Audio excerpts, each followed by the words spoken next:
All right, so this is all about semi-conservative nature of replication and replication. So the first thing we're going to talk about are Meselson and Stahl. So Meselson and Stahl were two scientists who were interested in figuring out how DNA replicated, because at that point in time, there were three models. The first was the conservative. Conservative means things stay the same. And so what they said is you have these two strands, they separate, each makes a new strand. Those new strands pop off and join together, and then the two original strands come back together. So you end up, and I like that they did this in dark blue, so you can see the two original strands are always together, and the two new strands are always the same. So these two new strands would be, or yeah, like we'll call this strand A and B. That would also be strand A and B. They would have come back together after the new strands from them were created. So that was the conservative model. That was one thought. The second was the semi-conservative. They separate, each strand makes a new strand, and then they join together, and those are the two new strands. So each strand is half old, half new, or it semi stays the same, semi-conservative, okay? And so that's what we have here. And then the dispersive is, I don't really understand how. I guess they figured it was made in bits and pieces, and those bits and pieces were just put together.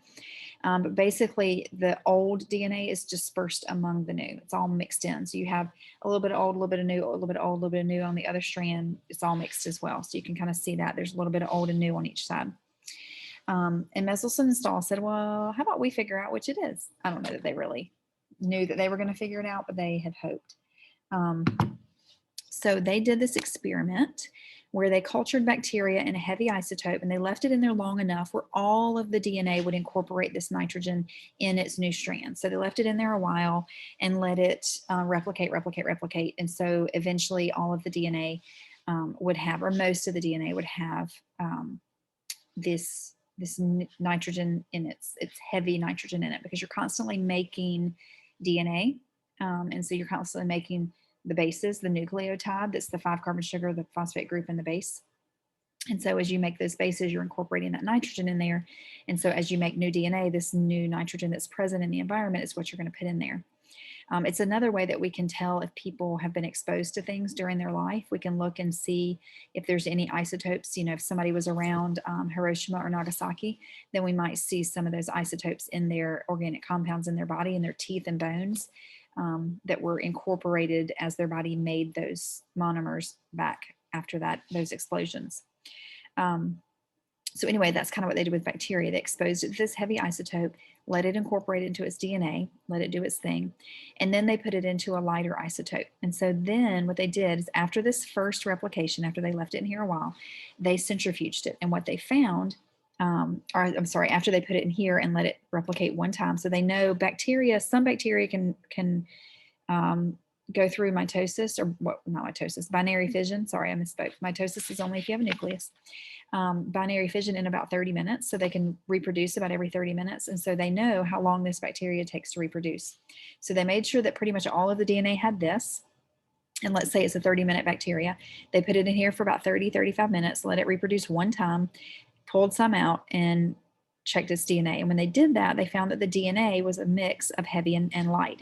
It landed in between where they would have expected the heavy and the light to be. So heavy would be here, light here, and this was in between.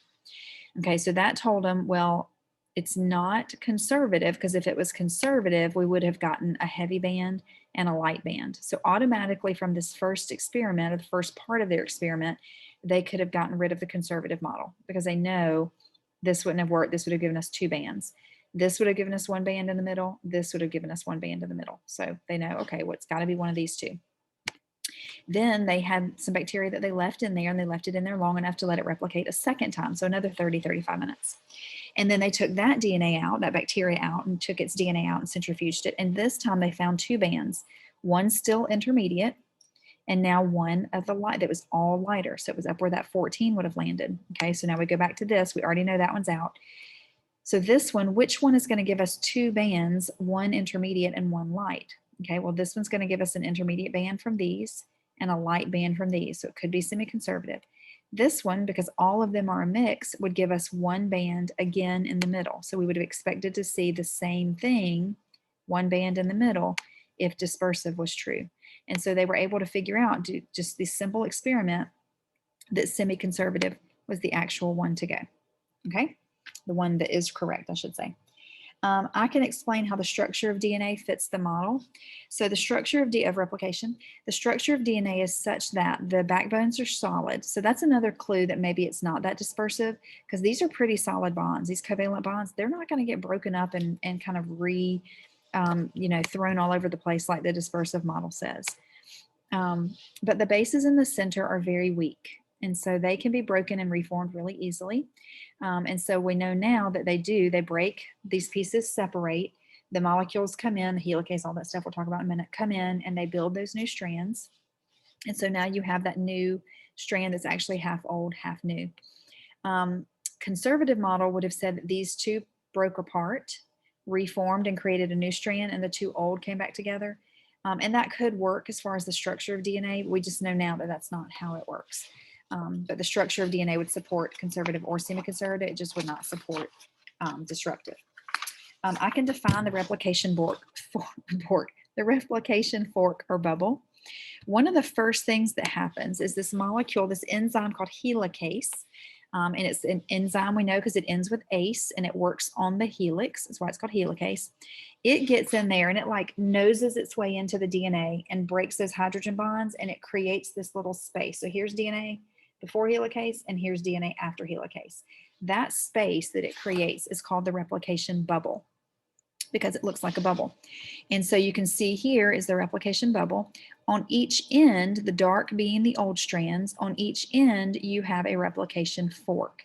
And a fork is just, you have your parallel lines, but when they separate, that creates like a fork in the road.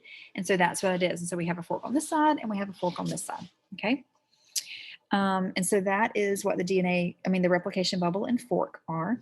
The bubble is going to start at the origin of replication. The origin of replication is where that helicase first attached and started nosing its way in there and separating it. So the origin of replication is always going to be in the middle of your replication bubble, and you will have more than one, at least with eukaryotes, you're going to have more than one origin of replication because you can't take time to start doing DNA replication in the middle and go all the way to the ends. It would take too long.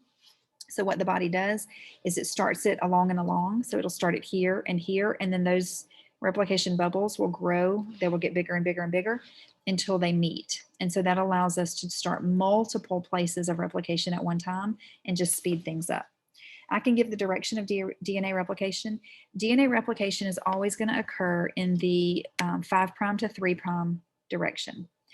Biochemically speaking, I don't know why, so do not ask me. We can Google it and find out, or we can ask somebody who knows. You cannot add a base.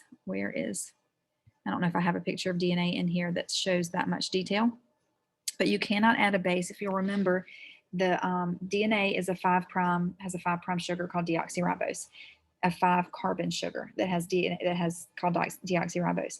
Each of those 5 carbons is numbered 1, 2, 3, 4, 5. For whatever reason, biochemically speaking, we cannot add to that 5' carbon. We can only, or DNA polymerase cannot, and RNA polymerase. They can only add to the 3' carbon. And so we always have to build in that 3' direction. So we're always going to be adding on that 3' end. So we're going to start 5' and we're going to build 3', okay? I can explain the difference between the leading and lagging strands. It's a perfect segue because it has everything to do with 5' and 3'. Let me find one. Okay, so here's our origin of replication. That's where that helicase burrowed in to get it started. It opened it up. It put down a primer. We'll talk about that in just a minute, why we have to do that. And it started building in this 3' direction. Now, as this replication fork, I'm pointing to the screen like you can see what I'm pointing at. As this replication fork were to open further, this one will just keep building because that's the 3' end. So this strand is called a leading strand because it is going faster, I guess. It's in the lead as far as replication goes. And it just continues to build. The deeper the replication fork opens, the further it just keeps building. So it's just one long continuous strand that's built. You're going to see it down here as well. Same thing. We're building in the 3' direction. As that replication fork opens, it's just going to keep building in that direction. The other two sides, okay, the other 2 quadrants, you could say, can't do that. It can't build, in this case, right to left, because that would be building in the 5' direction, because remember, it's got to be anti-parallel to this strand. So if this is 5' and this is 3', then that means this strand is going to have the 5' on this end and the 3' on this end. So what it has to do is when this replication fork was only open to this point, it put down a primer and it built in this direction. Then as the replication fork opened a little bit more, it put down a primer here and built up to that primer. As it opened to where it is now, it put down a primer here and it built in that direction. When it opens further, it'll put down another primer and it'll build to this one. And so what you end up with is all these little fragments that are being built 5' to 3', because that's the only direction we can build in, but they're having to be built little bits at a time as the replication fork opens a little bit further. And so those fragments are called Okazaki fragments. And that's our next I can statement. I can define Okazaki fragment. And so that's what those are. They were discovered by a team of scientists, a husband and wife team from Japan. Their last name was Okazaki. And so that is why they're called Okazaki fragments. I believe she is still alive. If you want to research and do a little interesting dig into them. He unfortunately died in the 70s from leukemia. I believe he was in his 40s. So he was young. For me, that seems really young to be dying. But the reason they think he got leukemia is he was there for, I don't know if it was Hiroshima or Nagasaki, but he was there when the bomb was dropped. And so they think his cancer developed because of that. So kind of a sad end to his life. But anyway, so he and his wife, but they're famous. They have a legacy that will live long past their lives. I can describe the role. So now let's get into the enzymes. Let's get into the who does what. So one of the things that's going to happen, and I don't know, it's hard to explain it, but if you can imagine two things twisted around each other, like take two pieces of yarn or string and twist them around each other and not one end, and have somebody hold that end so it can't move. If you pull those strings apart, that twisting is going to inch up because you're pulling them apart, and it's going to get closer and closer together until it starts to put a lot of stress and pressure on that string or that yarn. If you don't believe me, try it. And so that could, for something like DNA that's made of chemical bases or chemical bonds, that can break those bonds. Covalent bonds are strong, but they do have a breaking point. And so as you continue to open these strands up apart, remember there's twisting in here. We're not showing them twisted, but there's twisting in here. This topoisomerase is going to cut one side, and it's going to allow it to spin, and release that tension from that pressure, and then it'll reclose that bond. So that's topoisomerase's job. It's upstream, it's up above the replication fork, and it's going to relieve any pressure from that helicase, opening that replication fork. All right, the next one is helicase. Helicase is, like I said earlier, it's an ACE, an enzyme that works on the helix. Its job is to get in there and break those hydrogen bonds apart. Okay, so it kind of unwinds the DNA, breaks those apart so that all the other molecules can get in there and do their job. The next is I can describe the role. I'm actually going to skip DNA polymerase 1 for now. Let's talk about DNA polymerase 3. DNA polymerase number 3, this kind of peachy looking molecule, is actually the one that's bringing in the bases. If there's an A, it brings in a U. If there's a G, it brings in a C.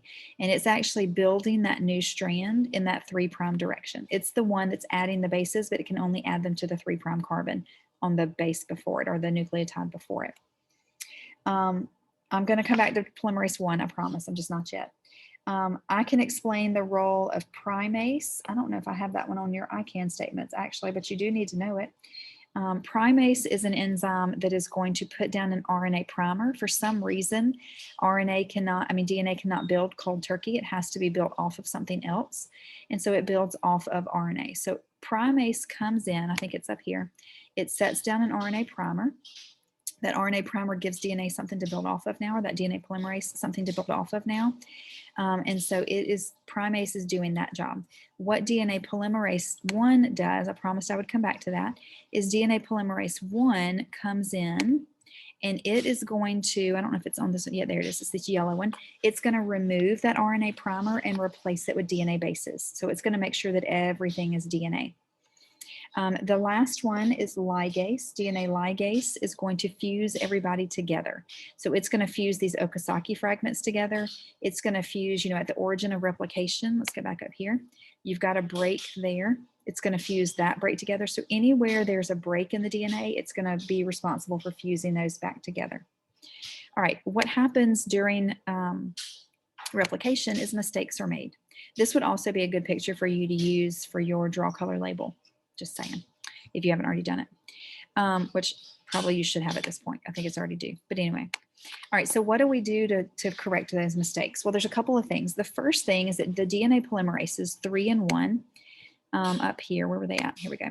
So number 3, as it's building, it's checking its work. And number 1, as it's fixing, it's also checking behind DNA polymerase 3. It makes sure that there's no mistakes. And if there are mistakes, for example, if there's supposed to be a G and C, but it was a G and an A was brought in, it'll remove that A and replace it with a C. So that's one way that we can correct those mistakes. And that's going to catch a lot of them. The second is there are other enzymes besides the polymerases that will come in and fix any incorrect pairings. It's kind of scanning the DNA and it sees, oh, a G, that's not right. And so it removes that G and brings in a T. And so kind of the same thing that the polymerases do, but it's just another check behind the DNA polymerases to make sure that any incorrect pairings are fixed. And then third kind of backup, if there's like really bad damage that can't be fixed, and sometimes this happens not during replication, this may even happen from like UV radiation or x-rays or things like that. There are nucleases, ACEs that work on the nucleotides or the nucleic acids that come in and excise. Excise means to remove. The only time I've ever heard that term is with wisdom teeth. We talk about you have your wisdom teeth excised. And so that just means to cut out or remove. And so these nucleases come in, they excise or cut out that damaged DNA, and then your DNA polymerase and ligase come in and put in the bases and fuse it all together. So those are the 3 ways that your body kind of works to make sure that there are no mistakes. And so before that happens, there's about 1 out of every 100,000 bases wrong. After it happens, about 1 in 10 billion. So lots of mistakes are caught and fixed, even though not all of them are. All right, the last thing we're going to talk about is telomeres and telomerase. So telomeres are this buffer DNA on the ends of your chromosomes. And the reason they're there is because every time you copy your DNA, that DNA is going to get a little bit shorter. So let's talk about why that is. So if you look at this right here, we have our lagging strand. So when you get to the end of the chromosome, that lagging strand is going to have a little RNA primer there. DNA polymerase will come in and remove it, and then try to replace it, but we know that we can't add bases to the R prime carbon. So what we can't do is we can't replace this RNA primer with DNA bases. What that means is now our DNA is that much shorter. Instead of leaving it kind of uneven, the cell will come through and just cut this right here and give us a new end of the chromosome. Good news is this is junk DNA. It doesn't matter that it's gone. It's a telomere. It's part of a telomere. And so your body knows that every time you replicate DNA, it's going to get a few bases shorter on each end because you have a lagging strand on each end. And so it has buffered or has kind of created a protection against that using just junk DNA, basically. It's just a bunch of repeated DNA on each end. And those repeated sections, which here it tells you it's TTA, GGG, it's just repeated again and again and again on the ends, are to prevent important DNA from being cut. So as you go through that replication and that little bit is cut off each time, you're just cutting off those repeated segments. So it's not anything important. It doesn't matter. Well, where did those repeated segments come from? During embryonic development or during cell development, when you have a new cell line like stem cells being formed in your bone marrow or whatever, they have an enzyme active called telomerase. And telomerase is an enzyme that builds telomeres. It adds those buffers or that junk DNA, those repeated segments to the end of the DNA to give the body some kind of leeway. If it didn't do that, if you didn't have telomeres, your cells would be able to divide once and they wouldn't be useful anymore. You'd have to have stem cells constantly making new cells, which they are, but just not to the degree that we need them to do. So what telomerase does is it builds up those telomeres, like bunches and bunches and bunches of those repeats, gives you a nice big thick buffer so that your cell can go through multiple replications without losing any important DNA. The bad news about telomerase is it can be reactivated in some cancer cells. It's a mutation that can occur that reactivates it, and that allows those cancer cells to continue to divide, even once we start to see lots of mutations. So we see these mutations start to build up in the DNA. Normally, the cells, by the time you get a lot of mutations, you've reached the end of your telomeres and the cells just die. So those mutations die with it. But with cancer cells, because you're rebuilding those telomeres, you're seeing even with all of those mutations, you see that those cells continue to divide and they pass those mutations down. And so that's when we start to see cancer. So that is how telomeres shorten in DNA replication. That is also the role of the enzyme telomerase. And the last thing you need to be able to do is if I were to give you a strand of DNA,